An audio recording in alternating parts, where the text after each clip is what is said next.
À vous. Ok, bonjour à tous, bienvenue. On est très nombreux ce soir, donc ça fait vraiment plaisir. On est 180 en ce moment. Alors, il y a un écho, excusez-moi. Ok, j'espère que c'est mieux. Alors, déjà, on a le plaisir d'accueillir avec nous ce soir des alumni. Ils sont 6. Alors, je vais vous les présenter très rapidement. Avec nous, il y a Louis Chardoyer. Il y a Alexis Séché, Alexandre Erlacher, Adrien Perrotta et Rémi Mélan avec nous ce soir. Et Marie-Cécile, qui s'occupe des alumni avec eux, délégué général. Ainsi que Douglas, excuse-moi. Douglas. Du coup. Donc ce soir, ils vont pouvoir parler avec vous de leur expérience, échanger sur ce qu'ils ont vécu en APSB en tant que membre associatif, où est-ce qu'ils sont partis à l'étranger et où ils en sont un peu aujourd'hui.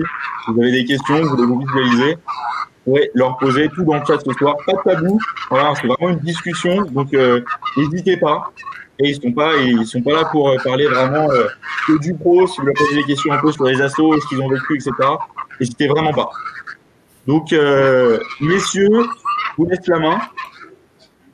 Bon courage. Top, merci. Merci Samuel. J'ai tenté d'animer un petit peu cette réunion entre anciens. Merci à tous. Apparemment, on est parti nombreux. Alors, il y a un petit bruit là. Ok, c'est bon. On va essayer de s'adapter de toute façon en fonction des micros, etc. Ça continue de grésiller un peu, non? Ouais. Ouais. Peut-être que quelqu'un a son son trop fort, peut-être. Il y a un écho. C'est Marie-Cécile, il faut que tu coupes ton micro, je pense. Il est coupé. Il est coupé. On entend. Désolé. Voilà. Hop. Voilà, les écouteurs, parfait. Nickel. Bon, écoutez, donc effectivement, c'est une réunion qu'on avait pour habitude d'organiser au séminaire ski. Bon, on va pas revenir là-dessus, on va pas s'infliger la souffrance de se remémorer le contexte de cette conférence habituellement. Mais voilà, on va essayer de la faire en visio. C'est une première pour nous. C'est, je crois, de mémoire la 3 ou 4e conférence de ce type. Donc, elle a plusieurs objectifs, en somme. Un petit peu de présenter. Alors, évidemment, l'idée, c'est pas forcément que cette conférence soit auto-centrée sur les anciens et sur nous, mais de vous présenter un petit peu ce qu'on a fait à PSB, savoir que c'est une école qui a la même politique, où les étudiants sont semblables d'année en année, donc on a vécu, il y a de fortes chances qu'on ait vécu les mêmes choses. Je sais qu'en plus de surcroît, vous êtes dans une période un peu particulière, associative, puisque vous êtes en campagne, me semble-t-il, BDS et prochainement BDE. C'est des choses qu'on a vécues, des campagnes qu'on a organisées, qu'on a menées. Là, tous les anciens que vous voyez qui sont en visio ont tous participé de près de loin à la vie associative. Donc, c'est quelque chose qui nous a concernés et qui nous concerne toujours encore d'ailleurs, puisque Alexandre Erlacher, tu auras l'occasion d'y revenir. Tu as été responsable associatif, mais maintenant tu es président des anciens, des alumni. Donc, à ce titre, toujours un pied dans le monde associatif. Donc, ce que je vous propose, les amis, c'est qu'on se présente tour à tour, brièvement. L'idée, encore une fois, c'est pas de partir dans le détail. De toute façon, on évoquera nos parcours et ce qu'on a vécu un petit peu à l'école au fur et à mesure de la conférence. Donc, je vous laisse vous présenter un. On va peut-être faire une espèce de chronologie. On va respecter les anciens. On va démarrer par le plus ancien. Ça, c'est une bonne chose, ça. Voilà, c'est ça. Adrien, promotion 77, c'est ça? Exactement. Non, 2010. Donc, Adrien Perrotta, moi, j'ai 34 ans. J'ai été diplômé de PSB, qui était l'ESG à l'époque, en 2010. Responsable asso en 2009-2010. C'était même pas l'ESG. Oui.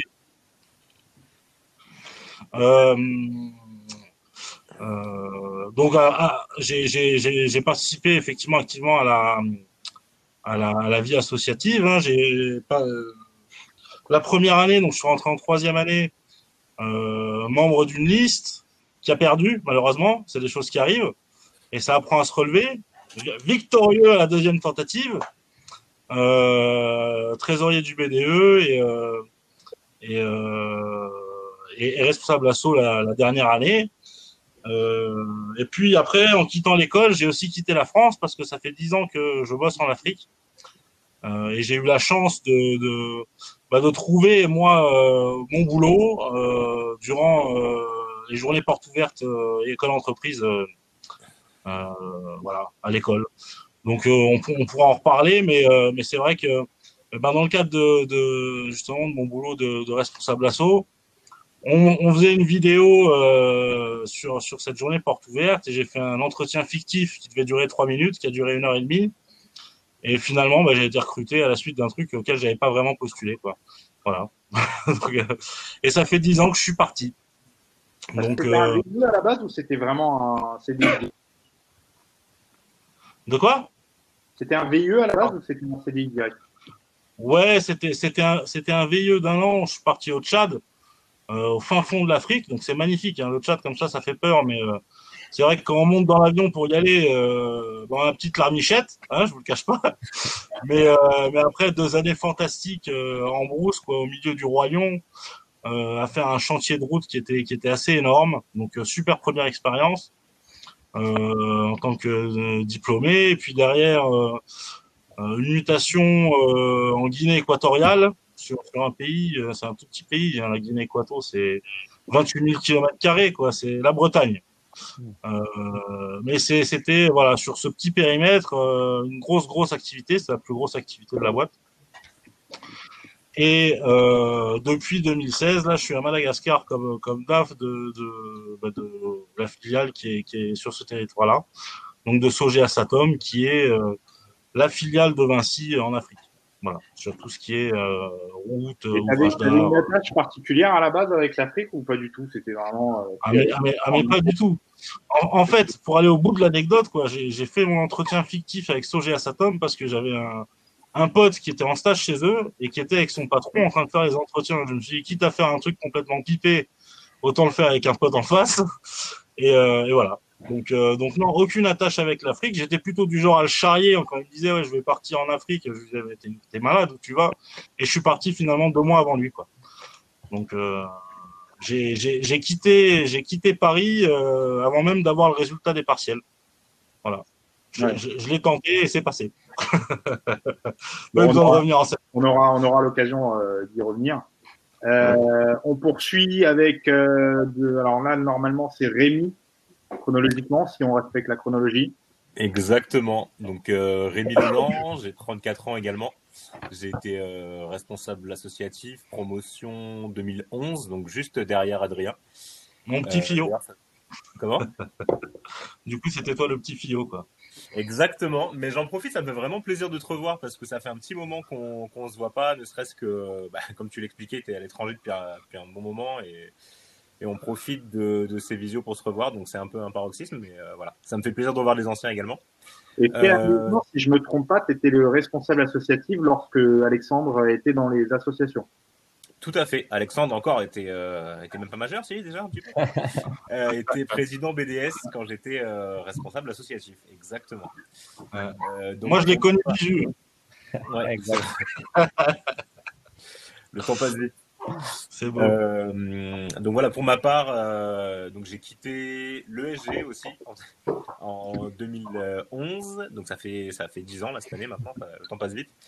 On en parlera tout à l'heure, mais j'ai fait une promotion qui n'existe plus aujourd'hui. À l'époque, c'était management du sport.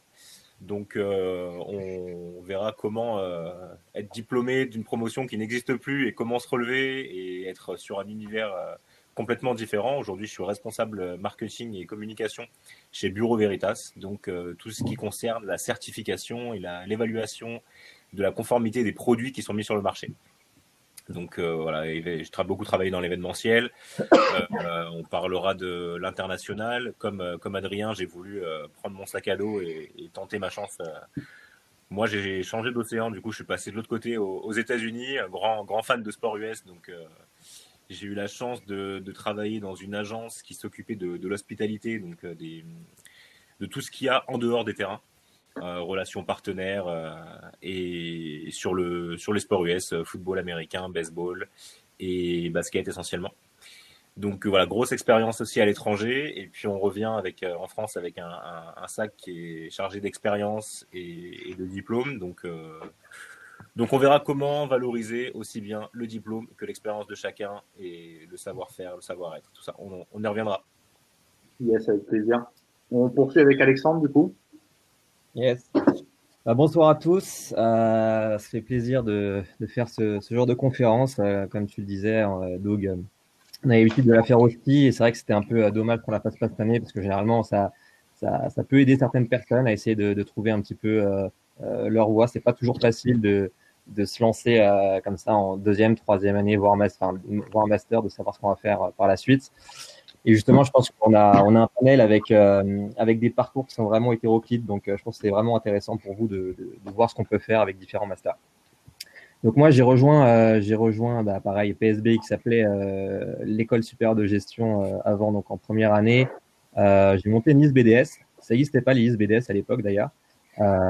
Et puis, j'ai été président du bureau des sports en deuxième année avec Energize, pour ceux qui voient encore les logos. Ça date un peu, là, ça va être compliqué. Ouais, ça date un peu. Je crois qu'il y a encore les logos dans les locaux. Bon, je sais pas. Bref. Et donc, à la suite de cette deuxième année, je suis parti une année à Prague, à l'Université de New York à Prague, qui était une année absolument géniale avec une vingtaine de potes. C'était vraiment énorme. Et après, donc j'ai arrêté de bosser là-bas. Ouais, exactement. Ouais. Tu bosses pas beaucoup. Et du coup, ça m'a donné le goût au voyage. Et donc, je suis parti en SP au Master International Business. Je me suis dit que pouvoir partir 6 mois de plus, du coup, en choisissant cette SP, mais sans réellement avoir de projet professionnel clair et défini. Donc, c'était un peu, pas un choix par défaut, mais c'était un choix qui était un peu plus généraliste, on va dire, versus des choix de SP comme par exemple management du sport ou communication ou autre, qui sont quand même assez spécifiques. Ça me laissait le choix de pouvoir changer un peu mon parcours au fur et à mesure. Et donc, en quatrième année, je suis parti à Séoul. Pendant 6 mois, j'ai fait un semestre là-bas. Entre la quatrième et la cinquième, j'ai fait une année de double diplôme à Boston University, qui était une superbe année aussi. Alors, ça bossait beaucoup pour le coup, mais très intéressant sur le CV d'avoir un double master, surtout avec une université américaine. Et de par mon inscription à Boston, j'ai postulé à Harvard aussi, où j'ai pu avoir un certificat professionnel en strategic management. Donc, ça a duré sur 3 ans. Une première année où j'étais à Boston, où je suivais des cours directement à Harvard.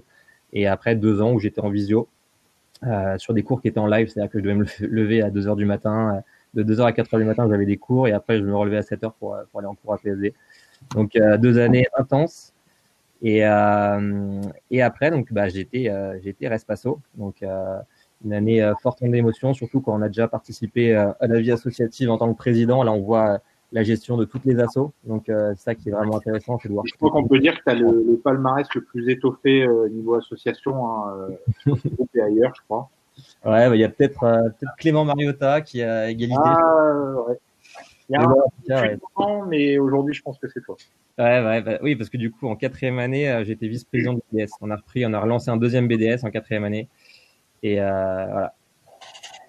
Et donc, à la suite de cette année de responsable associatif, qui était, je vais peut-être pas faire trop long, mais voilà, ouais. Mais je pense que je vais m'arrêter là. Je pense qu'après on reviendra après. 2 fois BDS, Respasso, président des alumni. C'est ça. 2 fois BDS, je crois que vous vous êtes pas trop embêté, vous avez gardé le même nom.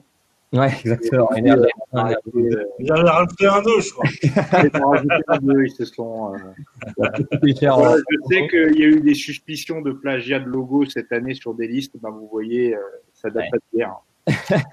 Ça se faisait auparavant aussi, et comme quoi, ils s'en est très bien sortis. Donc. Exactement, ça veut rien dire, mais bon. Non, mais sinon, brièvement, après, voilà, j'ai essayé de. En fait, j'imaginais un peu mes expériences professionnelles comme une palette d'activités. Le but étant de ne pas forcément se lancer dans quelque chose que vous allez tout de suite aimer ou pas aimer. D'ailleurs, on ne sait pas si on aime quelque chose, si on n'aime pas avant de l'avoir testé. Et je pense que le but du début de carrière, c'est de pouvoir faire des erreurs aussi.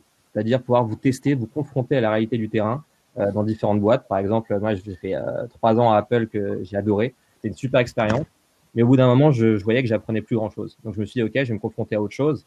Et je me suis lancé dans le consulting, qui est qui est très intéressant sous beaucoup d'aspects parce que ça permet de voir différents secteurs, différentes entreprises, de régler des problématiques intenses et aussi de pouvoir de parler à une granularité d'acteurs à la fois du plus bas de l'échelle au plus haut de l'échelle.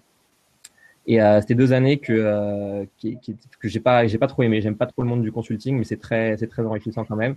Donc j'ai fait mes 2 ans, j'ai appris, je me suis agrémenté un petit peu ma palette d'activités. Et puis là, plus récemment, j'ai rejoint les Nations Unies au World Food Programme dans la partie digitale. Donc je suis manager du business engagement. Donc grosso modo, c'est dès qu'il y a de la stratégie de lancement d'applications un peu partout dans le monde pour le World Food Programme. On est présent sur 86 pays. C'est de comprendre est-ce qu'il y a un intérêt ou pas de développer l'application, de faire de l'achat ou alors de réutiliser certaines applications qu'on a déjà. Donc c'est vraiment au niveau stratégique, c'est pas du tout au niveau de développement. J'ai aucune connaissance dans tout ce qui est développement. Et ça se passe super parce que à la fois c'est en corrélation avec mes valeurs, les valeurs personnelles que je prône. Donc un peu l'impression à la fin de la journée quand même d'avoir aidé à un monde meilleur, ce que je n'avais pas dans le consulting bien évidemment. Voilà. Ok, très bien. Louis, je te laisse poursuivre. Yes. Merci, t'es le genre parfait, Alex. Parce que t'as oublié en plus de dire que tu fais l'armée en même temps. Oui. T'es incroyable. C'est l'armée, non? Il est toujours? Ouais, je suis toujours. Ouais. Je suis retraité, vétéran à la retraite. Vas-y, Louis. Non, salut à tous. Bon, d'habitude, on fait ça au ski, donc on prolonge ça avec un verre pour que vous puissiez poser des questions. Là, vous n'hésitez surtout pas, hein, vous nous posez des questions si vous avez envie d'en savoir plus sur tel aspect de notre parcours ou si vous avez envie d'avoir des infos sur les années précédentes ou sur ce qu'on a aimé, ce qu'on n'a pas aimé. N'hésitez surtout pas à poser des questions dans le chat, on y répondra au fur et à mesure. On les lira et ça nous fait plaisir aussi de partager ce genre d'expérience.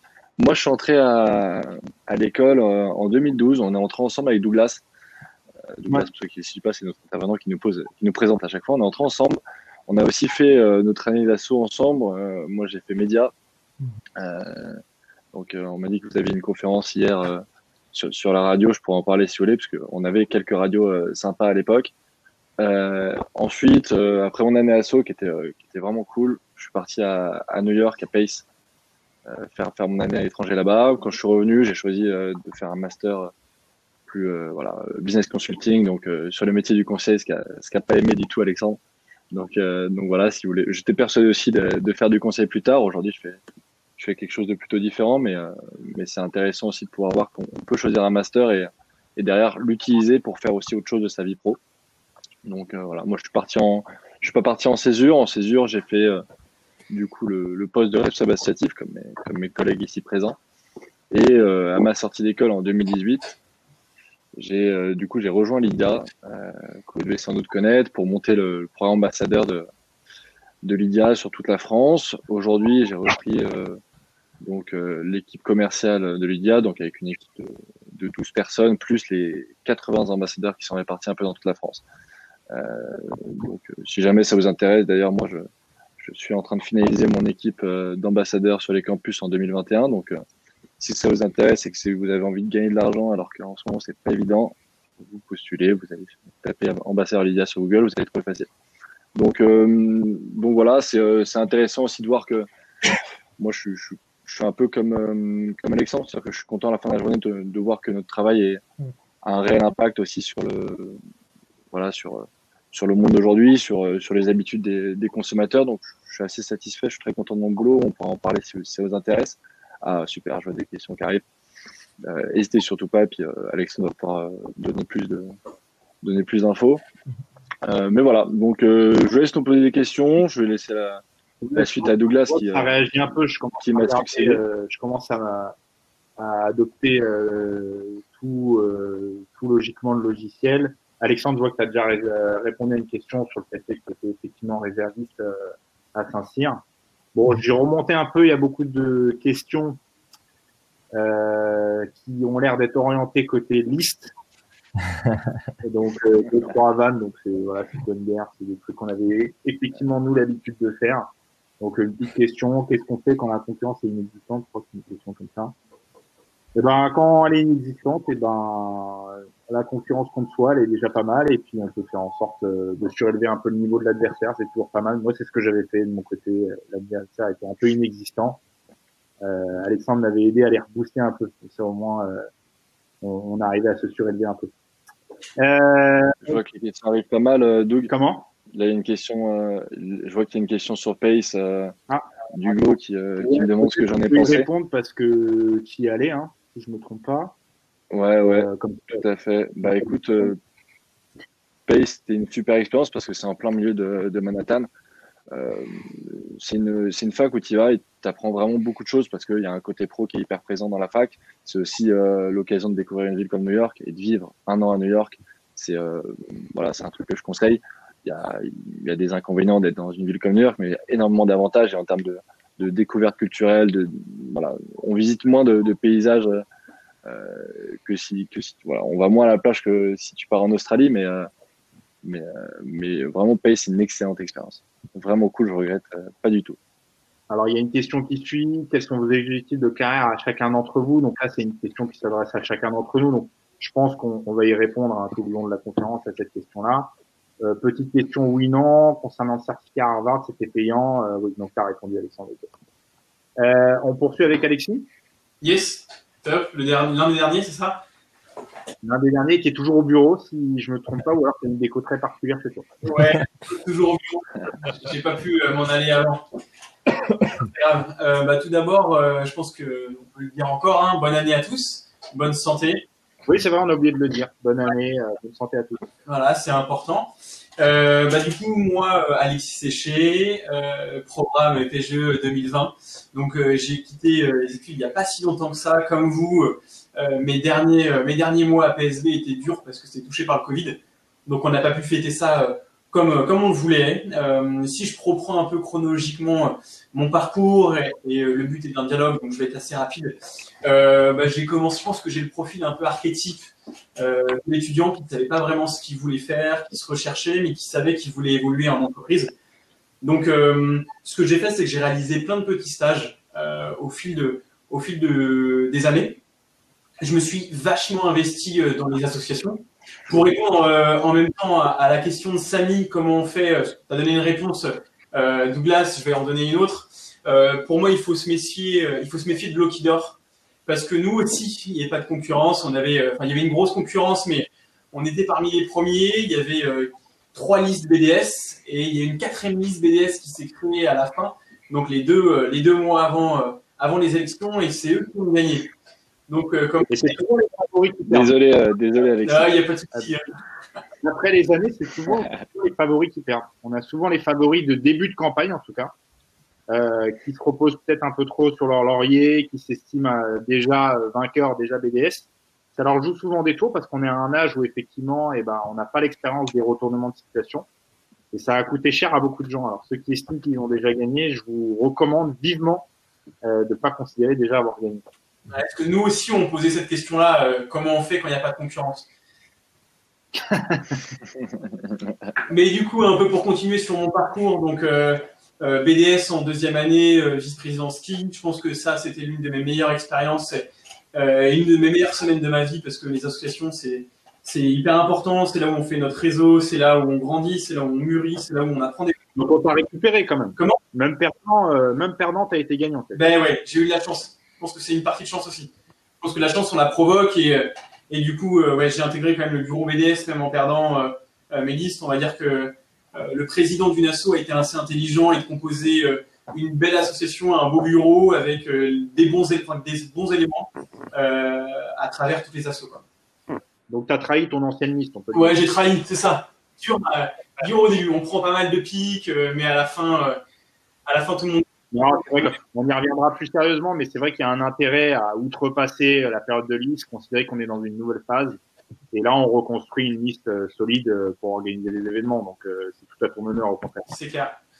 Mais et puis, ça me permet, moi je le dis souvent, c'est qu'aujourd'hui, je pense que PSB, à travers vos différentes expériences, les associations, les gens que vous rencontrez, le réseau, c'est comme si demain, PSB vous donnait l'opportunité de récupérer des clés. Et ces clés-là vont vous permettre, en fait, à la fin, d'ouvrir des portes. moi, j'avais pas mal de clés à la fin de mes 5 années. Je savais que je voulais travailler dans la partie commerce, dans l'IA, dans l'innovation. Et du coup, j'ai poussé certaines portes avec ces clés, ce qui m'a permis aujourd'hui d'avoir ce que je veux. C'est donc d'évoluer en tant qu'ingénieur d'affaires dans une société où j'ai 2 casquettes. Après, je vais être assez succinct, mais c'est top parce que pour ceux qui veulent faire du business plus tard et être commercial, j'ai 2 casquettes dans le sens où on a des cycles de vente de produits qui sont assez courts et des cycles de vente de produits qui sont assez longs. Donc en fait, finalement, chacun peut y trouver son compte et s'épanouir à travers cette expérience. Donc aujourd'hui, je suis épanoui. Ça fait 5 mois que j'ai fini PSB et je suis content de l'entreprise que j'ai trouvée et c'est ce qui est le plus important. Ok. Marie, alors je savais pas que tu serais là ce soir. Je suis très heureux de te voir. Mais tu vas quand même nous dire un petit mot. On parle plus parce que sinon ça va grésiller, alors on te laisse parler. Bon, maintenant on n'entend plus. Non, toujours pas. Toujours pas. Ou alors, si vraiment ça marche pas, je peux te présenter par écrit. Si on s'élivre sur les lèvres, si, on s'élivre sur les lèvres, tout va bien. On essaie de retranscrire. Toujours pas, Marie. Alors moi, du coup, je suis Marie-Cécile, je travaille pour PSB Alumni. Bon, Marie, Tu peux me voir tous les jours au campus quand ça sera ouvert. Dans la partie questions pour te présenter rapidement. Et puis on va pas t'embêter. Non, toujours pas malheureusement. Bon, c'est pas grave. Vous êtes privé du discours de Marie, mais peut-être qu'on écoutera plus tard. Je clôt la partie de présentation en ce qui me concerne. Similaire à certaines personnes que vous avez entendues jusqu'à présent. Moi, je suis entré donc, dans la même promotion que Louis. J'ai été à liste BDS. À ce jour, record de résultats. La plus grande. Eh ouais, la plus grande liste de BDS. Et d'ailleurs, qui ne sera jamais battu puisqu'on était clairement sur un 9-0. Voilà. Donc, j'ai été président BDS pendant que Louis était vice-président média. Je pense qu'on a vraiment, et on s'en reparle même encore aujourd'hui, une année mais juste extraordinaire où d'ailleurs BDS et médias avaient bien collaboré cette année-là. On s'est vraiment éclaté, on s'est vraiment amusé, on a adoré ça.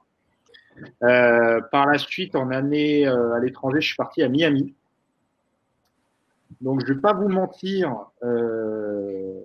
quand j'ai choisi Miami, je l'ai pas forcément choisi pour, on va dire, les caractéristiques de diplôme, double diplôme, académique, etc. Moi, pour moi, année à l'étranger rimait avec soleil. Je voulais une destination où vraiment j'allais pouvoir me faire plaisir. J'étais un fou amoureux des États-Unis, donc Miami, c'était juste parfait. Ce qui est top quand vous partez aux États-Unis, c'est les vols inter-États-Unis sont vraiment hyper abordables. Pourquoi? Parce que vous avez très peu de taxes d'aéroport parce que vous voyagez dans le pays même. Donc, à titre d'exemple, à Miami, voilà, j'ai dû faire une douzaine d'États différents aux États-Unis. Et un Miami, Los Angeles, ça doit chercher dans les 90 € aller-retour, quoi. Donc, presque le prix d'un Uber Paris-Montreuil en soirée en France, quoi. Moi, j'allais rejoindre mes copains qui étaient dans d'autres États des États-Unis. Donc, c'était vraiment top. J'ai vraiment vécu une année avec le recul. On en discute souvent avec les amis, mais en tout cas, si c'est pas la plus belle année de ma vie, en tout cas parmi les plus belles années de ma vie. Et ensuite, j'ai rejoint le master entrepreneuriat. En 5e année, j'ai été responsable associatif. Durant mes années, j'ai fait divers stages dans l'immobilier. Voilà, ma famille est dedans. D'ailleurs, j'en profite pour répondre à une des questions qui était comment trouver. Je pense que pour vous, c'est compliqué d'en trouver vu le contexte. Je crois qu'il y a beaucoup d'entreprises qui mettent fin, en tout cas qui sont plus dans la logique de stage aujourd'hui qu'en 2010. En immobilier, ils recrutent. En tout cas, dans la société dans laquelle je travaillais, qui s'appelle Promogine, ils en recrutent tous les étés. Je vais y revenir là-dessus. Du moins pour ceux qui sont intéressés par ce secteur-là et qui veulent bosser en juillet-août et gagner des sous, parce que c'est un secteur qui est super bien payé, même en tant que stagiaire. Et ben, vous m'enverrez un message, je vous mettrai mon adresse mail, mon Facebook, mon Instagram, bref. Vous aurez l'occasion de me contacter. Et par la suite, à la fin de mes études, j'ai voulu quitter un peu l'immobilier parce que je voulais découvrir autre chose. Et j'ai rejoint une ESN. Et d'ailleurs, Alexis, je viens de me rendre compte qu'on est directement concurrents. C'est exactement ça. Ouais. Et peut-être sur Je sais pas s'il y a des dossiers sur lesquels on est en concurrence là en ce moment, des appels d'offres, des trucs, des machins. la différence. Je pense qu'on peut Et d'ailleurs, si tu cherchais un poste d'ingénieur d'affaires, nous, on recrutait des ingénieurs d'affaires. Hein. Dans le contexte, c'est comme ça. On a la même boîte. Mais bon, je comprends. on recrute aussi. Tu voulais. Donc, ça fait 2 ans que je suis en CDI. Ça se passe plutôt bien. Alors, je vais pas rentrer dans le détail de tout parce que alors, j'adore ce que je vais expliquer. C'est hyper barbant. Grosso modo, je fais de la prestation de service pour les entreprises françaises depuis un centre de service à Casablanca. Voilà. Alors, déjà, rien qu'en quelques mots, c'est chiant, donc je vais pas aller dans le détail. Mais c'est très sympa, il y a des forts enjeux, de la responsabilité, etc. Donc c'est très cool, ça fait 2 ans que j'y suis, ça me plaît. Je pense pas y faire toute ma vie. Je songe à retourner dans l'immobilier, en tout cas un jour, à voir. Donc voilà pour la partie présentation. On va aborder peut-être des thèmes à chaque fois un peu général, et puis on va échanger un peu là-dessus. Je sais pas si ça vous dit. Ça vous branche? Yes, parfait. Ouais, très bien. Pour les premières questions, on va dire très génériques, hein, classiques. Pourquoi est-ce que vous avez rejoint PSB? Est-ce que c'est par conviction? Est-ce que c'est par attache? Est-ce qu'il y a des personnes dedans? Est-ce qu'il y en a un qui veut prendre la parole sur ce sujet-là? Ouais. Ouais. Moi, je me souviens que j'avais pas mal de choix. Je voulais absolument faire une école de commerce, puis je me sentais pas de charbonner en prépa. Je voulais kiffer, et puis aller en soirée, et puis profiter. Donc, je voulais faire une école post-bac. Quand je suis arrivé, moi, chez les gens qui vont Comment PSB, c'est un dénominateur commun de pas vouloir avoir fait de prépa. Ouais, c'est ça. Donc, c'est pour ça que déjà, je me dirigeais vers une école de commerce post-bac. Ensuite, je voulais être à Paris. Je pense que comme vous tous, comme tout le monde un peu dans cette conférence. Et moi, ce qui m'a motivé à rejoindre l'école, c'est que le B2 il m'a accueilli incroyablement bien et en me montrant des images de toutes les soirées, des week-ends d'inté, etc. J'étais pas le plus malin en terminale, donc j'ai vu ça, je suis entré à l'école direct. Ouais, puis c'est vrai que je me faisais la réflexion. Et franchement, c'est ce qui a décidé et c'est ce qui a fait aussi que j'ai kiffé, que les années d'école étaient incroyables, c'est la vie asso. Et je suis entré pour ça, j'ai pas été déçu. On en a tiré, je pense, tous ici un peu le maximum. Et c'était un bon choix. Je pense que c'était un bon choix. Ouais, puis ce qui est marrant, c'est que je me disais ça l'autre jour, c'est assez incroyable. Ouais. Je crois qu'en septembre, du coup, ça va faire... c'était il y a 8 ans de pré-rentrée. Non, plus de 8 ans désormais, puisqu'on est arrivé en 2012. Bah ouais, il y a un petit moment. Et ça fout un coup quand même, parce que ça paraît incroyable presque, parce que vraiment, ça me semble... Alors, ceux qui écoutent dans le chat doivent se dire, putain, les anciens, mais alors, je vous assure, les années passent à une vitesse, une fois que vous êtes dans le circuit, les années déjà à PSB, déjà, elles passent une vitesse absolue. Et alors, de se dire qu'on a fait notre pré-rentrée il y a 8 ans, ouais, ça fout un coup quand même. Ça fout clairement un coup. Ouais, puis dis-toi, Adrien, c'était il y a longtemps quand même. Ouais, alors là, on n'ose plus dire les années, quoi. Sur, Alors, on taira la date. ça existait pas les ordis quand t'es rentré, c'était vraiment feuille papier quoi.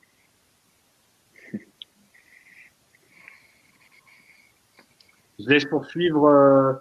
Alors bon, c'est vrai que la question pourquoi on est rentré à PSB, je sais pas si elle est pertinente parce que ceux qui nous écoutent de toute façon sont rentrés, donc eux-mêmes ont les explications. Est-ce que vous avez allez en quelques mots, on résume chacun notre première année. Enfin, en quelques mots, on va dire quelques phrases, quoi. Je sais pas s'il y en a un qui veut prendre la parole là-dessus. Ah bah, moi, je peux y aller, hein, si tu veux, c'était quelque chose. Hein. Ma première année, c'est simple, j'avais 6 crédits au CTS. C'est-à-dire que pendant les partiels, je commençais à bosser pour le BDS. Donc, à partir de là, Monsieur Derry, à l'époque, il m'avait dit, non, mais Alexandre, si tu continues comme ça, tu vas redoubler. Et du coup, je me suis repris au 2e semestre. Mais c'est vrai qu'il faut faire attention à l'engouement associatif. pense qu'on a tous vécu ça, on est tous d'anciens respasso, on voit très bien où ça peut mener. Donc à la fois c'est une super expérience, bien évidemment, hein, je regrette pas du tout cette expérience, mais il faut pas oublier que si jamais vous n'avez pas assez de crédit à la fin de l'année, bah c'est pas votre expérience du BDE qui va vous sauver, quoi. Donc faut vraiment faire attention à mettre la limite entre pouvoir bosser pour vous et pouvoir bosser pour les autres via les assos, mais il y a une vraie limite à faire, quoi. Donc mais c'est vrai qu'il y a une vraie corrélation, hein, on le voit, hein. Tous ceux qui sont dans les assos, bon bah c'est forcément un peu difficile de conjuguer les deux, donc faut pas se leurrer sur le fait que vos notes ça va s'impacter sur vos notes. Néanmoins, j'ai toujours réfuté, j'ai jamais apprécié les gens qui me disaient, moi je veux pas faire d'assaut parce que je veux pas avoir de mauvaise note, quoi. Ça, pour moi, c'était c'est tellement enrichissant, c'est dommage de s'en prendre, de toute façon. Ouais, non, c'est clair. Moi, des années PSB, enfin, je retiens, c'est surtout les assos, la vie associative, les connexions qu'on crée avec tous les membres de toutes les assos, parce que finalement, moi j'étais BDE, mais avec les gens de toutes les assos, voilà, ça devient vraiment une famille. Et quand on voit ce groupe-là qui existe maintenant depuis 12 ans, voilà, on se connaît tous, responsable asso après responsable asso. Il y a pour certains, on s'est pas du tout croisés à l'école, mais on se connaît, on s'entend bien. On continue à partager des bons moments et à essayer de faire perdurer ce petit feeling dans l'esprit de l'école, quoi, faire perdurer cet esprit. Ouais. Et je crois que l'esprit PSB, l'école a changé, mais l'esprit reste le même, quoi. Ça reste une école super conviviale, avec une ambiance, une vie associative qui est extraordinaire, et il faut pas passer à côté. Et puis moi, je poursuis sur ce que tu dis. C'est vrai que ce qui est assez incroyable finalement, c'est que moi, je regarde, 8 ans après, je le répète, mais 50% des personnes qui sont restées proches de moi, que j'ai rencontrées à PSB, ça a été des rencontres associatives.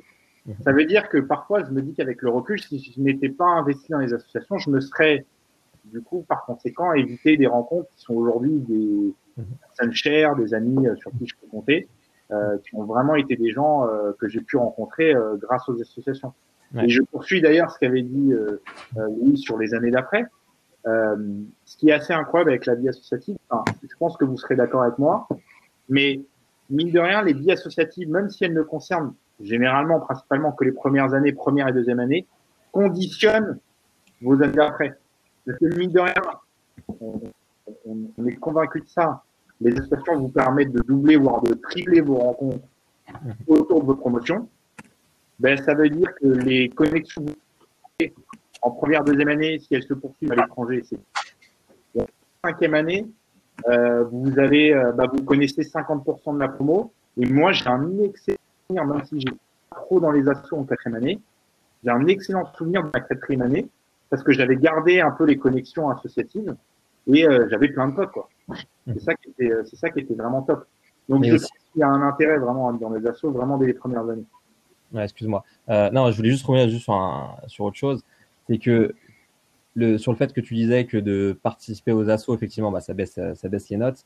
Faut pas oublier que quand on sort de l'école, personne ne va vous demander vos notes, vos moyennes, est-ce que vous avez fait une majeure promo ou pas. Et en fait, il y a beaucoup plus d'employabilité, en ayant géré 1 million d'euros ou alors en géré du management sur le ski ou autre. Vous êtes beaucoup plus intéressant à recruter que quelqu'un qui est major de promo et au final qui a aucun soft skills, qui a aucun relationnel. Donc, bien sûr, c'est aussi à prendre en considération. Moi, c'est ce qui m'a aidé à trouver mes premiers stages, c'est grâce aux assos, quoi. Donc, foncez là-dessus. C'est amusant, je rebondis là-dessus parce que moi, j'ai une anecdote à ce point-là. C'est que je suis retombé sur le document en entretien la première fois. Et effectivement, j'avais pas mal survendu mes activités associatives. Et il avait mis en commentaire, parce qu'en fait, les managers prennent des notes pendant que vous vous présentez en entretien.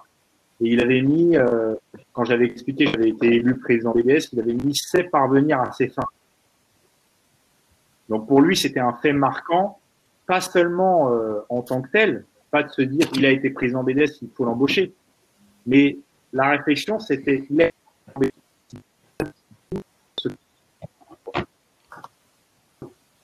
Non, mais en plus, Alexandre, il a raison dans le sens où qui à 19 ans, quand on est vice-président ski, par exemple, comme je l'ai été, peut dire je manage un budget de 250 000 euros, je manage un séminaire de 600 personnes et je manage une équipe de 18 personnes. Aujourd'hui, PSB l'offre à tous ses étudiants. Et d'autres écoles le font, mais c'est plus sur des années 4, 5e année, quoi. Oui, et puis on a le plus gros ski en France. Ça, faut le dire aussi. Un petit peu sur les questions. Alors, il y a des questions auxquelles on a répondu. Je vais reprendre un peu chronologiquement. Tac, tac, tac. Est-ce que votre travail actuel est lié à votre alternance?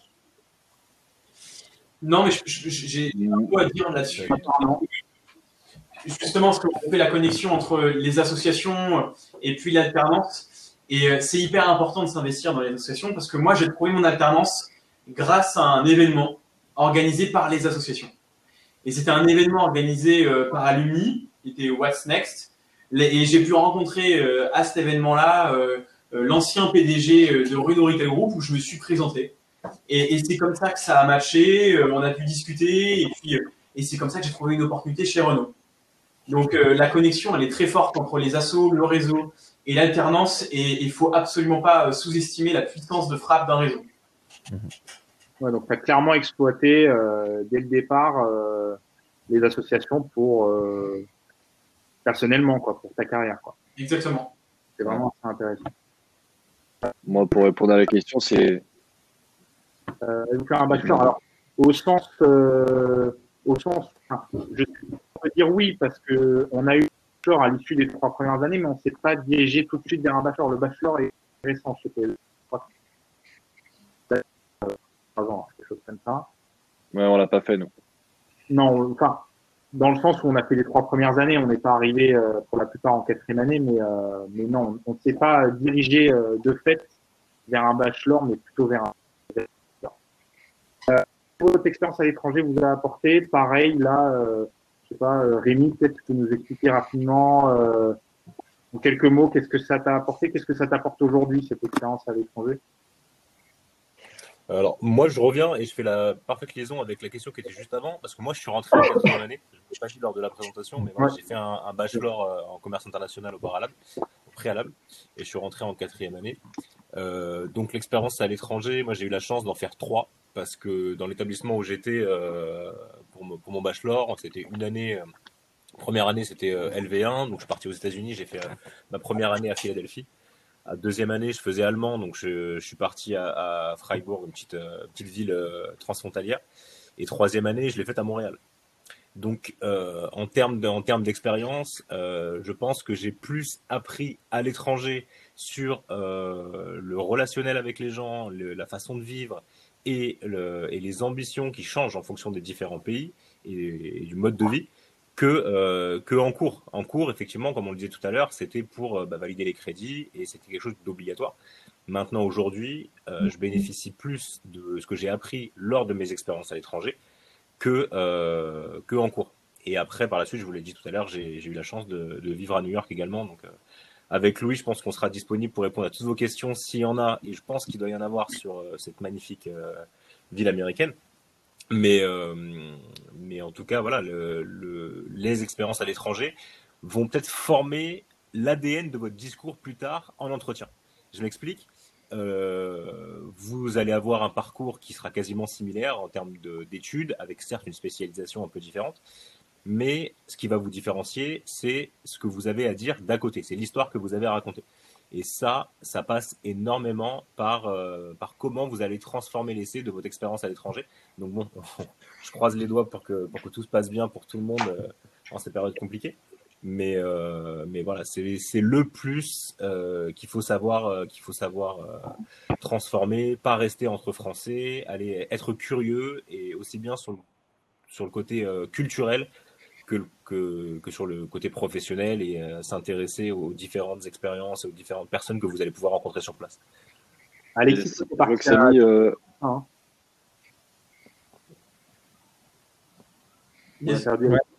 Douglas, tu disais? Ouais. J'ai pas entendu ta question. Toi, c'est ça? Ouais, moi je faisais partie des étudiants qui étaient pas très bons en anglais. Donc qui n'avaient pas vraiment le choix pour la destination. Donc j'avais Dublin. Mais quoique, de toute façon, c'était l'une de mes plus grosses expériences parce que sur l'année à l'étranger, quoique où vous la fassiez, que ce soit en Espagne, à Dublin, à New York, vous montez en responsabilité, vous vous éloignez de votre famille, vous partez soit avec des amis, soit tout seul. Moi, j'ai eu la chance de partir avec des amis, mais c'était la première fois où j'avais mon appartement, où j'étais loin de ma famille, loin de mes parents. Donc, Ça fait c'est grandir. carrément ça. C'est exactement ça même. Je pense que s'il y a un mot que je dois utiliser pour décrire mon expérience à l'international, justement, c'est responsabilité. Ouais, puis je sais pas s'il y a des conseils à donner sur la destination, etc., parce que chaque destination finalement est propre à sa personnalité, à ses goûts, à ses préférences. Je sais pas, peut-être qu'il y avait peut-être un conseil à donner, c'est essayer peut-être de sortir un petit peu de votre zone de confort.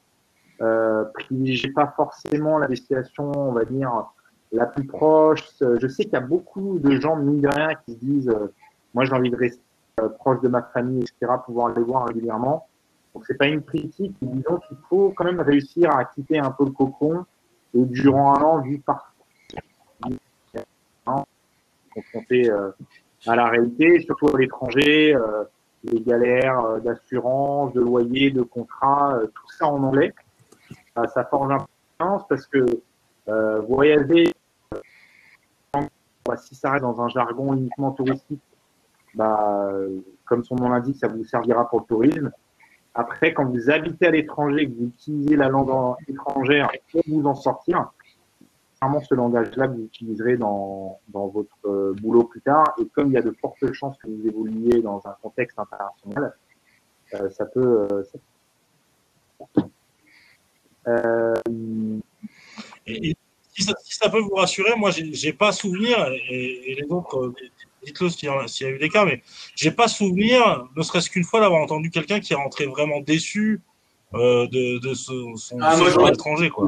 Il y en avait quelques-uns. Il y en a qui sont déçus quand même. Alors, ça reste ultra minoritaire. Je vais dire que sur 20 pays, ça arrive à un pays, quoi. On a 2-3 anecdotes. En fait, c'est des gens qui sont, il y a des erreurs de casting parfois. Je crois que c'était Cyril Blondet qui nous donnait souvent cet exemple-là. Enfin, Cyril Blondet était plus dans l'école, qui était responsable directeur des études.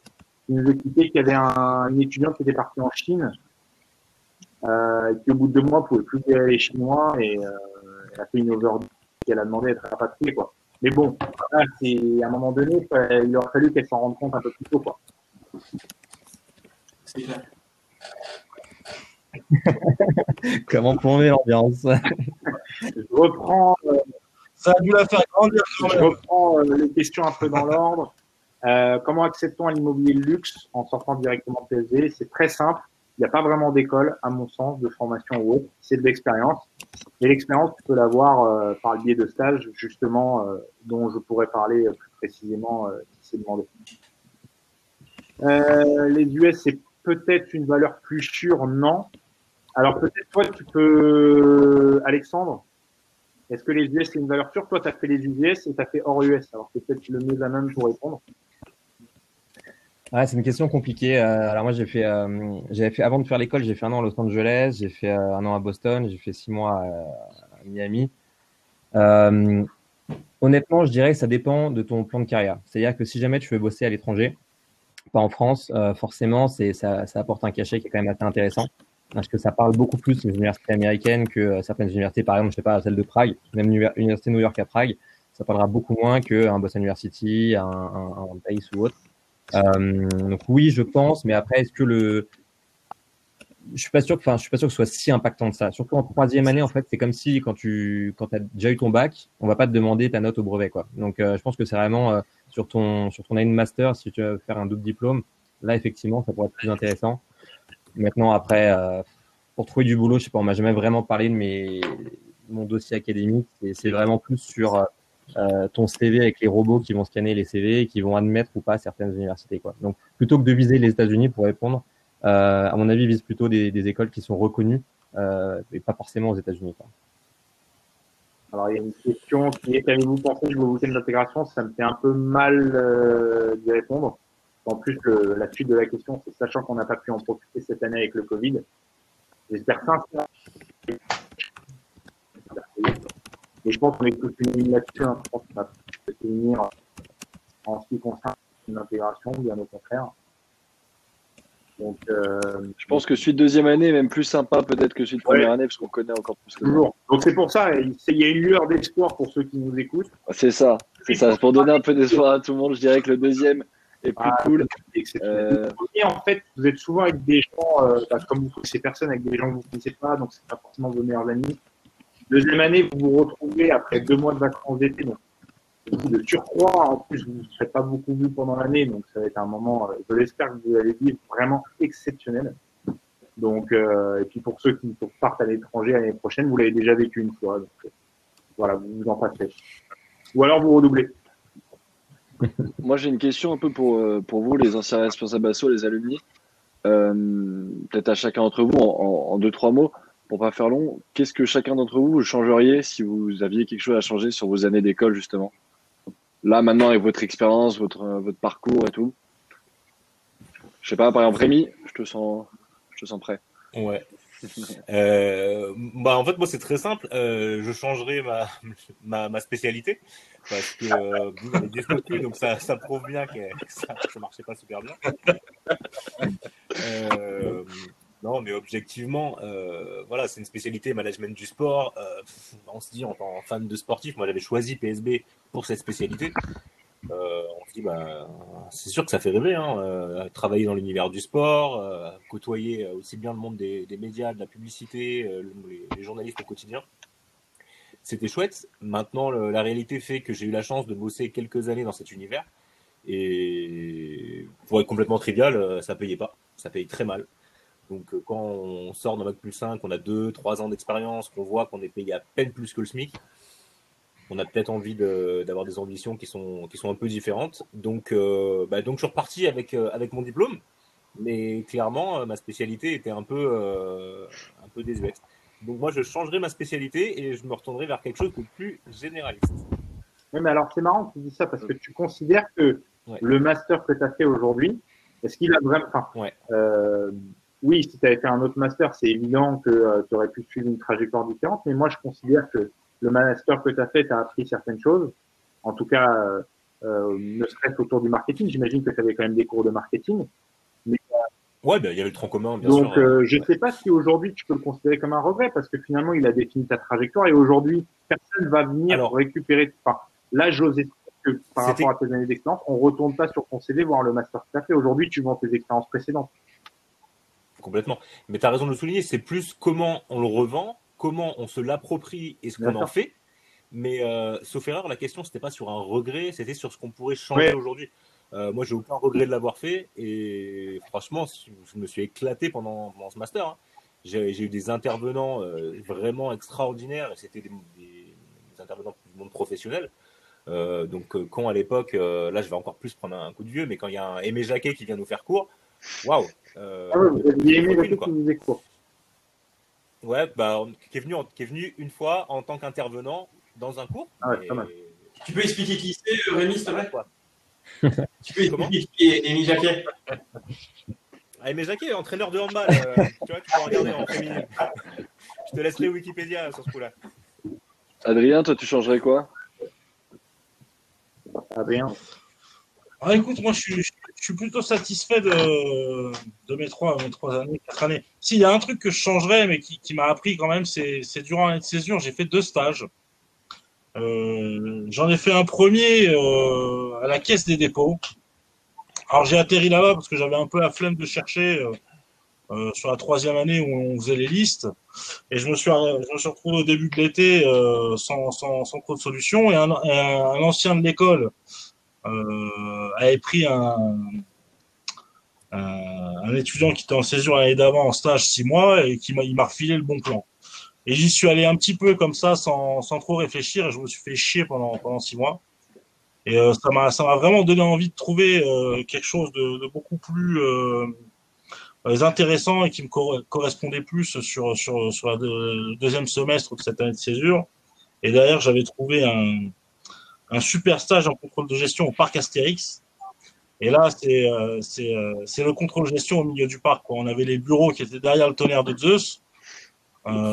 C'était extraordinaire, quoi. Super expérience. Voilà. Donc moi, je changerais ce premier stage là que j'avais pris un peu à l'arrache, voilà, sans trop réfléchir et qui m'a pas apporté grand-chose. Si ce n'est la certitude que je voulais pas travailler là-dedans, ce qui est déjà pas mal.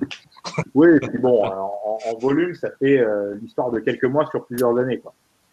Donc globalement, on est sur un beau parcours. On va poursuivre. Est-ce une bonne idée? Alors, c'est intéressant parce que ça, pour le coup, j'ai pas mal d'amis qui ont fait ça.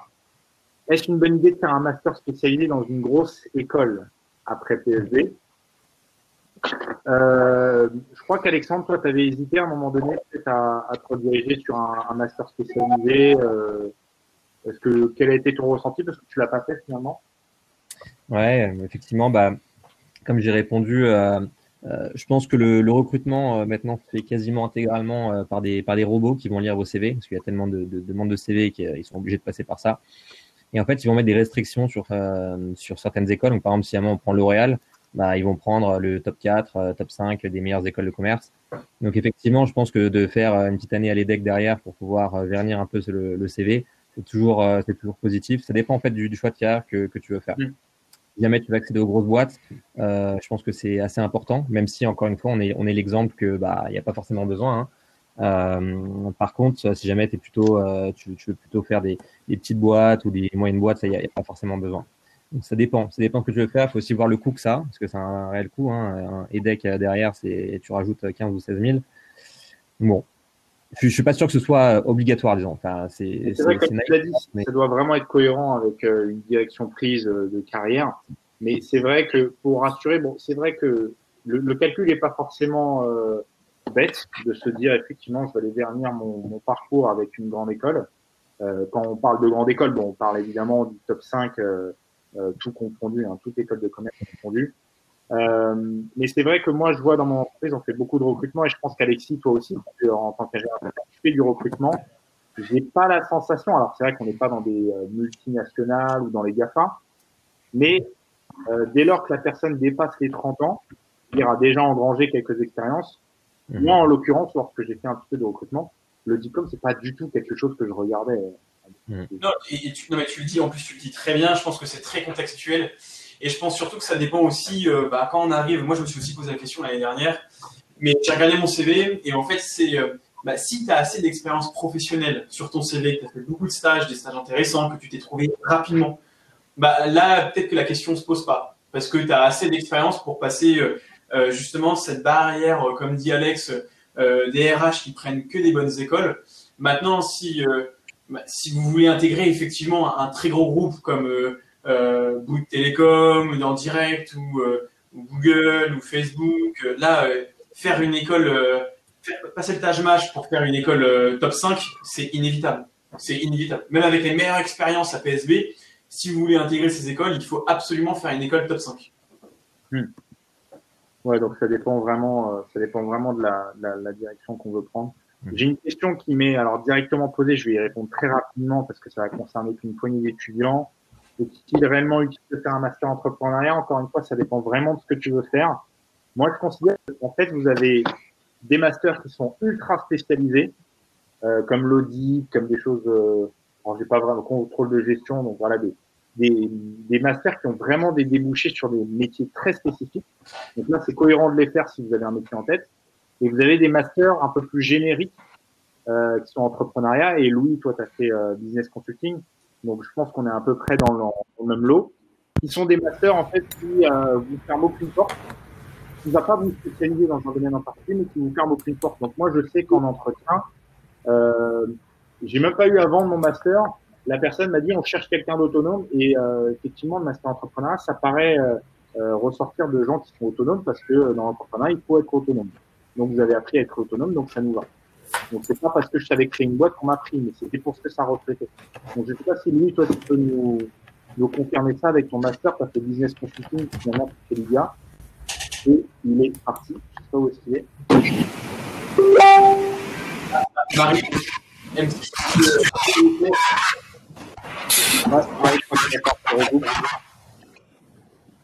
mais en attendant,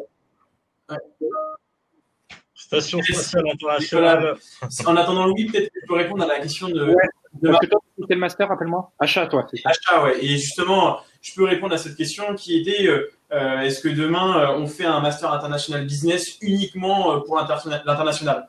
La réponse elle est oui. Moi demain je voulais faire du aide commercial, donc un master international business. Sauf que on n'apprend pas grand chose, on n'apprend pas à vendre. C'est difficile, on peut pas dire on apprend à vendre. Pour moi c'est des soft skills, c'est des appétences, c'est un style de personne quoi. Donc l'international business, ouais, il est top parce que tu peux aller à l'étranger, tu peux vivre plein de choses, mais sinon, ouais, c'est la seule raison pour laquelle moi je choisirais, en tout cas, c'est encore subjectif, hein, mais Alex, toi, tu fait international business. À part l'étranger, est-ce qu'il y avait des valeurs ajoutées à choisir ce master-là plus que par exemple les achats et la supply chain, qui était finalement qui est l'adversaire un peu du commercial? Non, en fait, moi, c'est un très bon point. C'est exactement ça. Moi, pourquoi j'ai choisi MIB, surtout, enfin, à part l'aspect international, c'est aussi que ça me cloisonnait pas, en fait, sur un secteur, un domaine bien particulier. Et du coup, je pouvais avoir une palette d'activités qui soit un peu plus variée, quoi. Je l'ai vraiment attaqué comme ça. Effectivement, quand on sort de MIB, enfin, de International Business, on n'a pas de voie bien précise. Donc, il y a aussi le contre-coup. On peut se dire, OK, au final, je suis pas spécialisé dans un domaine et du coup, c'est plus, ça peut être plus dur de se vendre. Maintenant, si jamais on engrange plusieurs expériences dans plusieurs secteurs, là, on peut se vendre encore mieux, je pense. Non, mais c'est vrai que, alors, je rassure les étudiants parce que c'est vrai qu'en troisième année, on est souvent un peu stressé de choisir son master parce qu'on se dit, mais généralement, on est stressé pas pour la voie qu'on est en train de suivre, mais pour les voies qu'on est en train de fermer. Donc, c'est une source de stress. Dites-vous bien que, comme l'a dit Alexandre, il n'y a aucune fermeture de porte. Alors, c'est vrai que si vous voulez être auditeur et que vous choisissez management du luxe, bon, là, il va falloir peut-être se rediriger vers un master spécialisé. Mais disons qu'en tout cas, dans le domaine commercial, peu importe le master que vous faites, vous arriverez à vous rediriger sur une fonction commerciale. À titre d'exemple, j'ai coopté un ami qui est aujourd'hui ingénieur d'affaires, donc qui a le poste d'Alexis dans ma boîte, qui a fait International Finance.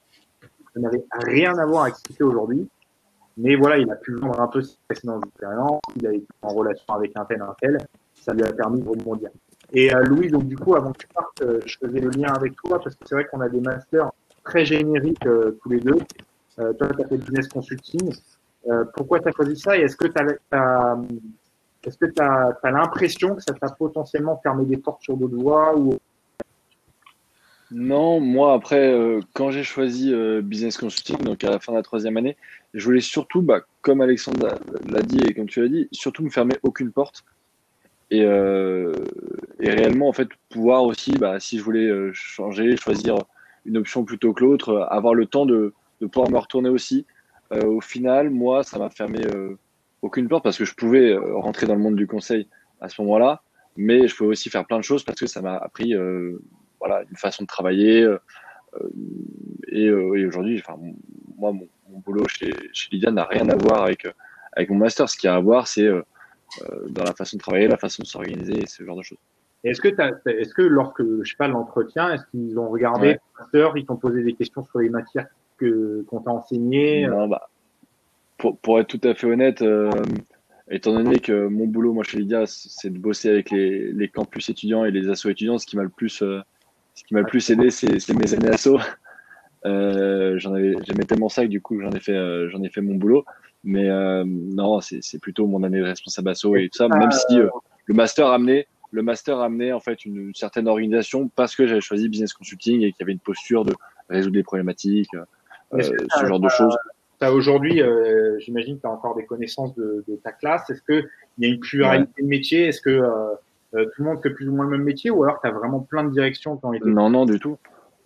Non, du tout. Je pense que il y a une bonne moitié qui est rentrée dans le conseil et puis je pense qu'il y a une grande partie également qui a choisi complètement des voies complètement différentes parce que justement ça fait partie des masters qui sont pas spécialisés comme le tien, comme MIB, comme entrepreneuriat. C'est vraiment voilà. Ça dépend de ce qu'on veut vraiment faire. Si on n'est pas sûr de qui on veut être 2-3 ans plus tard, je pense que c'est des masters qui sont très utiles justement pour pouvoir se retourner et être assez large. Aujourd'hui, c'est vrai que moi, il n'y a aucun master qui aurait pu me former à ce que je fais aujourd'hui, quoi.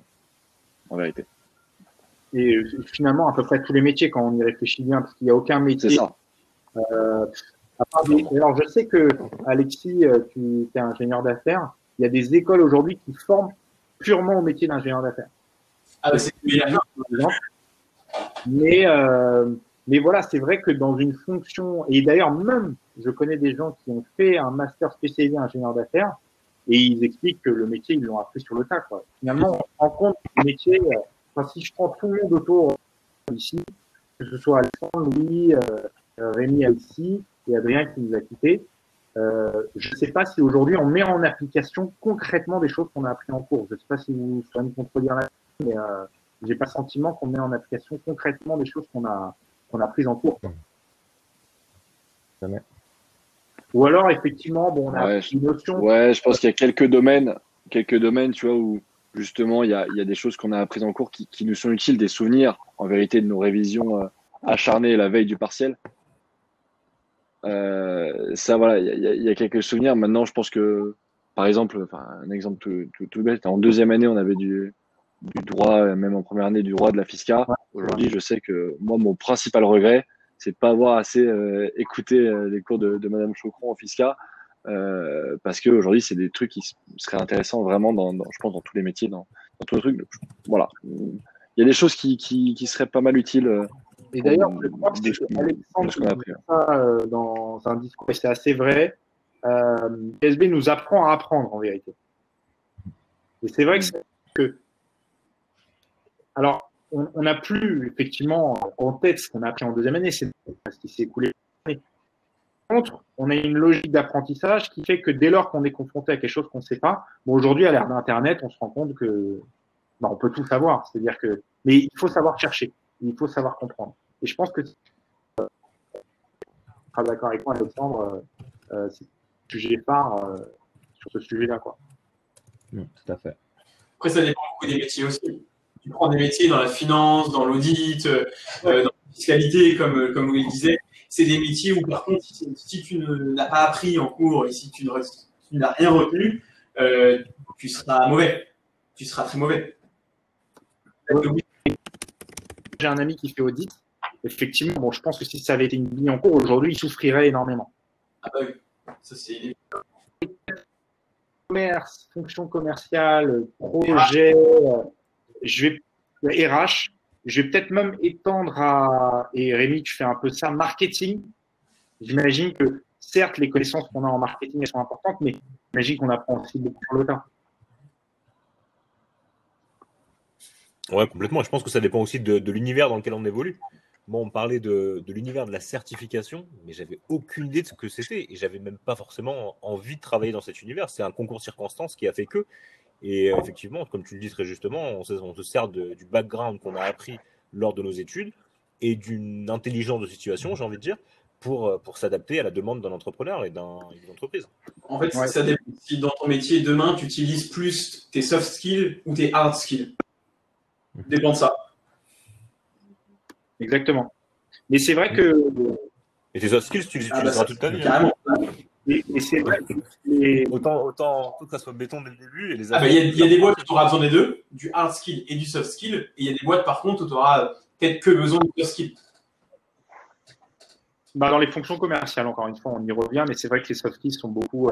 Mais il y a beaucoup d'articles là-dessus. Alors, c'est vrai que c'était un peu l'objet de nos conférences. Et d'ailleurs, Alexandre, tu avais animé à ce propos une conférence qui s'intitulait What's Next. Donc, on avait voulu organiser la deuxième édition cette année. Ça n'a pas été possible pour les raisons qu'on connaît. Mais qui sont vraiment orientés métier de beaucoup de choses. J'ai appris effectivement l'article. Finalement, c'est ce qu'un robot est capable de faire. Parce que, aujourd'hui, si on prend il y a 20 ans, ce qu'un robot était capable de faire, c'était faire une simple multiplication. Donc, on s'est rendu compte que finalement, il fallait simplement connaître les bases de la multiplication pour les comprendre. Et ensuite, c'était une calculatrice qui allait faire le travail à notre place. Les ordinateurs sont capables de choses démentes qu'on n'est plus capable nous-mêmes de faire. Par contre, ce qu'une machine ne sera jamais capable de faire, c'est effectivement encourager, manager, faire des discours, tout ce qui englobe les soft skills, donc qui sont ultra valorisés aujourd'hui et demain. Donc c'était l'objet de la conférence Alexandre, qui si tu as des nouvelles sur la conférence, peut-être que tu organiseras l'année prochaine. Oui, tout à fait. Donc, la première conférence, c'était un vrai succès. On était, je crois qu'il y avait à peu près 400 personnes, si je dis pas de bêtises, sur la première conférence. Et du coup, donc là, on a mis encore plus de budget. On a vraiment essayé de créer une équipe. Donc, c'est Com qui s'en occupe, créer une très belle équipe autour de ce projet-là. Donc, qui aurait dû être là en fin d'année. Et je pense que dès que ça va réouvrir, on a déjà tout qui est prêt quasiment. Enfin, du moins, on a le contenu. On a des très beaux intervenants, notamment des aventuriers. On a des sportifs extrêmes, etc., qui vont parler aussi de l'environnement, de l'écologie. On va essayer de se tourner sur cet axe-là. Et bien évidemment, donc on vous enverra une communication. Et si je ne m'abuse, je crois que étant étudiant, on vous invitera tous à cet événement-là. Donc voilà, c'est un très bel événement qui sera certainement, je pense, vers peut-être mai-juin si ça réouvre. Mais on vous enverra toute la communication là-dessus. Bon, en tout cas, écoutez, le temps passe. Ça fait déjà un peu plus d'une heure ensemble. On va pas prendre les étudiants trop longtemps. Je vais peut-être poser une dernière question et qui sera peut-être la plus importante. On va répondre, je pense, chacun de notre tour, mais on va pas répondre tour à tour. Je pense qu'on va discuter ensemble. Alors, une question qui a un double sens, ce serait les conseils que vous donnerez à un étudiant. Alors, sur ce qu'il va vivre sur ces prochaines années, comment est-ce qu'il doit réfléchir, comment est-ce qu'il doit se positionner. Et peut-être là, en l'occurrence, on est en période de Covid. Comment est-ce que vous envisagez la vie? Peut-être comment est-ce que, pour donner du baume au cœur aux étudiants, comment est-ce que on essaie dans cette période de s'en sortir pour le. Je laisse peut-être Rémi commencer. Alors moi, le conseil que je pourrais donner, là je mets la casquette de recruteur. Je gère 3 équipes, une équipe marketing, une équipe communication, une équipe événementielle. Et j'ai eu énormément de mal à transférer les alternants qui étaient chez nous en CDI. Donc j'ai pu pour la grande majorité d'entre eux, mais bien évidemment, malheureusement, les recrutements sont gelés en recrutement extérieur. Mais le conseil que je voudrais donner, les entreprises aujourd'hui, on n'a pas envie de se tromper, encore moins maintenant, sur les personnes qu'on va recruter. Donc mon conseil, ça serait le oui absolu. Je m'explique. C'est-à-dire que le recruteur va vous poser plein de questions sur ce que vous aimez faire, ce que vous voulez faire, quel est votre parcours, qui vous êtes. Le oui absolu consiste à rassurer l'employeur. Une fois qu'un employeur est rassuré, si vous avez, on parlait des soft skills tout à l'heure, mais vous avez la capacité de rebondir positivement, que vous mettez aucune barrière à l'embauche et que vous êtes disponible et volontaire, quitte à dire, une fois que vous êtes prêt, au fait, voilà, je voulais vous dire que j'ai des congés de prévus, que j'ai X ou autre. Mais en tout cas, sur le premier entretien, le oui absolu est primordial parce que c'est ça qui fera la différence et c'est encore plus vrai aujourd'hui. Donc voilà, vraiment, n'hésitez pas à rassurer l'employeur et c'est vraiment ça qui fera la différence. En tout cas, c'est comme ça que je l'ai vécu et j'échange beaucoup avec ma direction là-dessus. Et les alternants chez nous qui ont eu la chance de transformer l'essai, ils ont tous eu cette politique-là. Alexandre? Ouais, ce que tu as dit, c'est tellement vrai, Rémi. Je pense que il y a une stat qui m'a frappé, que j'ai lu récemment. C'est que il y a plus le budget alloué, je crois que c'était en Belgique, le budget alloué pour tout ce qui va être déprime au travail, etc., toutes les maladies longue durée sur les issues mentales, les burn-out, etc., est plus important que les allocations qui sont données pour le chômage. C'est-à-dire qu'en gros, vous avez plus de chances d'être malheureux dans votre travail que de ne pas trouver un boulot. Donc, c'est pour ça que tout à l'heure, je disais vraiment essayez des choses. Faites des erreurs, c'est pas grave. Vous êtes jeune, vous n'avez pas de famille, vous n'avez rien. Enfin, vous n'avez pas de famille. À vous, je veux dire, vous n'avez pas d'enfants, etc. Je veux dire, faites des erreurs, testez des trucs. Et en fait, le but, et c'est là où vous serez bon, c'est de trouver quelque chose qui vous plaît, de trouver un métier qui vous plaît, où vous êtes heureux, vous êtes épanoui, où le matin, c'est pas une corvée de se lever. Donc vraiment, essayez le maximum de choses. Ça, c'est vraiment primordial parce que sinon, vous n'allez pas être excellent si jamais vous ne trouvez pas un domaine où vous êtes parfaitement épanoui. Donc voilà, faites les choses, testez les choses, vous augmentez votre palette d'activités, faites des assos, partez aux États-Unis, Voilà, faites des stages, peut-être qui n'ont rien à voir avec ce que vous voulez faire. Tant que c'est en 3e année, ça va. Vous pouvez faire des erreurs, il n'y a pas de souci.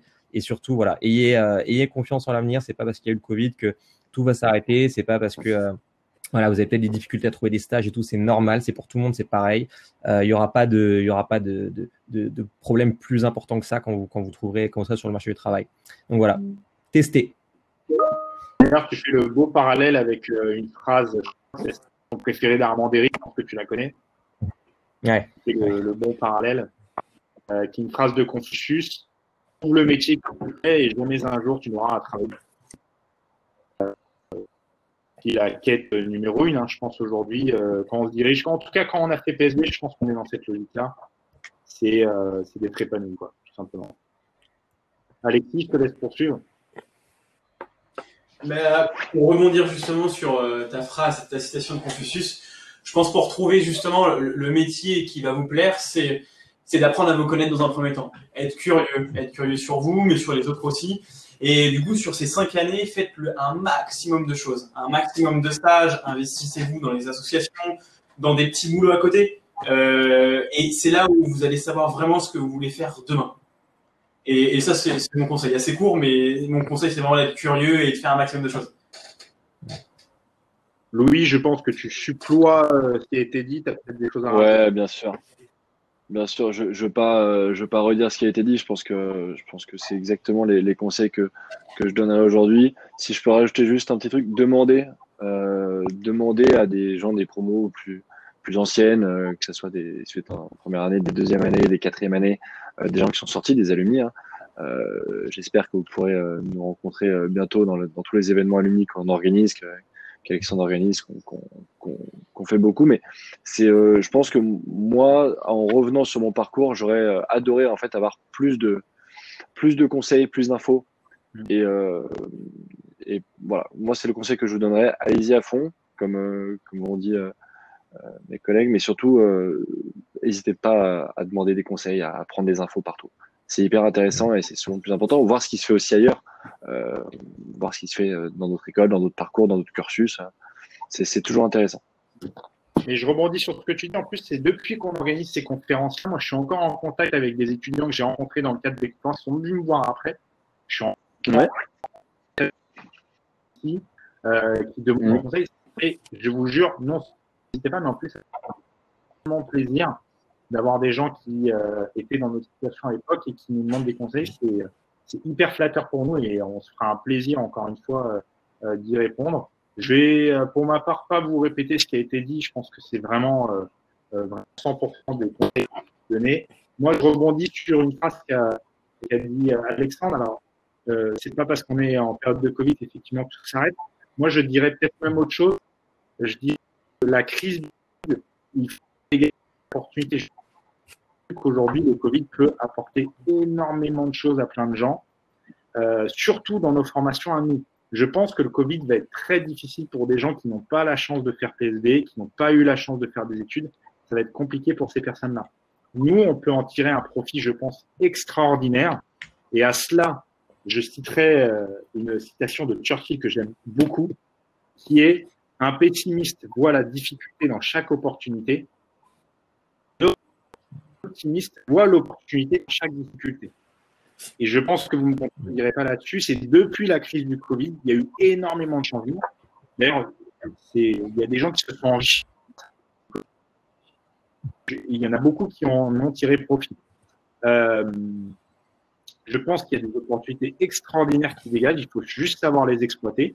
Je prends l'exemple, par exemple, de la conférence qu'on est en train d'organiser. On est devant face à 210 personnes, ce qui est un très beau nombre. Là, je pense que tous, on est en cadre de télétravail. Moi, en ce qui me concerne, le télétravail était une question taboue dans ma société il y a quelques années. Depuis la crise du Covid, on est en télétravail. Ça prouve que la crise du Covid nous a fait accélérer. C'est presque un bond dans le temps, finalement. On a tous amélioré nos compétences digitales informatiques. Donc, et comme on est dans un bond dans le temps, eh ben, il y a des opportunités qui auraient dû avoir lieu en 2030 qui sont là, qui sont à saisir aujourd'hui, maintenant. Donc, moi, le conseil que je donnerais, c'est orienter votre esprit, positivement par rapport à des très belles choses qui peuvent arriver suite à la crise du Covid. Il y a beaucoup de choses qui vont changer. Il y a beaucoup de place, il y a beaucoup de personnes qui vont dégager, il y a beaucoup de place à prendre. Et cette place à prendre, prenez-la. Absolument.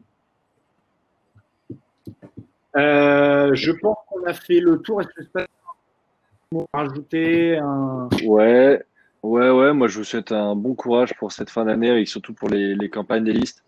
Je pense qu'il y a beaucoup de listeux là parmi nous aujourd'hui soir. Donnez tout, faites vivre cette vie associative même dans des conditions qui sont pas faciles. Et j'ai un petit mot aussi pour Samy, parce que Samy il se fait tailler aussi depuis tout à l'heure. Je pense que Samy il est président de quelque chose ou peut-être président d'un groupe d'amis, mais j'ai surtout un mot pour Bolt aussi. Bon courage Bolt. Ouais, et puis sache que on est tous, on a été listés, on est tous à la disposition des listes si vous voulez nous demander des conseils sur les campagnes ou autres. Avec plaisir. On est à votre Avec plaisir. Moi, si vous voulez me contacter sur LinkedIn, mon Facebook, c'est un Facebook Pro, donc vous pouvez y aller. Il n'y a aucun problème. Ouais, on met qui veulent nous contacter, mais encore une fois, avec plaisir, ça nous fait vraiment plaisir, au contraire, quand on a des étudiants qui nous demandent des conseils, c'est hyper plaisant. Un autre message peut-être pour clôturer? Ouais, j'en profite. Je mets les contacts si ça peut intéresser, au moins l'adresse mail dans le chat.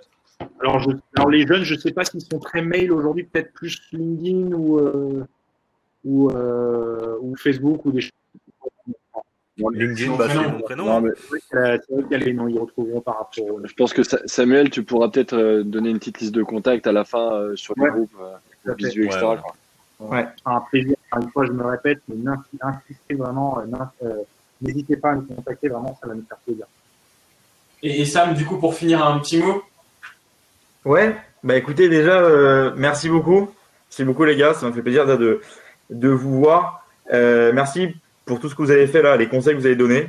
Je pense qu'ils sont très importants pour les étudiants parce que c'est vrai que cette année, en plus, elle est compliquée pour eux. Les premières années, notamment, ou ceux qui viennent de rentrer à l'école, tout simplement, ils arrivent, ils savent pas trop ce qui se passe, ils sont directement chez eux en cours à distance. Donc, c'est vrai que ça leur permet de se donner un peu perspective d'avenir, voir ce que va être la troisième année, même ce que va être la deuxième année, parce que je suis persuadé que ça va.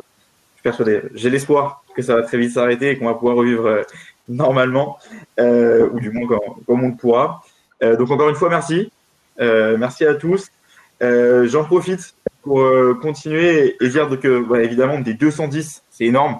Donc je suis super content et je pense que vous aussi, gars, vous devez être très honorés d'avoir autant de monde. La semaine prochaine, il va y avoir aussi d'autres conférences. Donc, je fais ma petite communication dessus, on ne voulait pas. Voilà, le 28, on aura la conférence avec M. Jean-Claude Sorge qui va nous parler des Jeux Olympiques et tous les objectifs en 2020. Et après aussi, le 29, on a la chance d'avoir Fabien Galtier, le sélectionneur de l'équipe de France de rugby, qui prend 1h30 pour nous. Donc voilà, j'espère que vous serez présents, on va communiquer dessus, vous inquiétez pas. Et voilà, écoutez, merci beaucoup encore. Et j'espère qu'on va pouvoir très vite se revoir sur campus. Merci à tous. Pareil. Ciao. Soirée.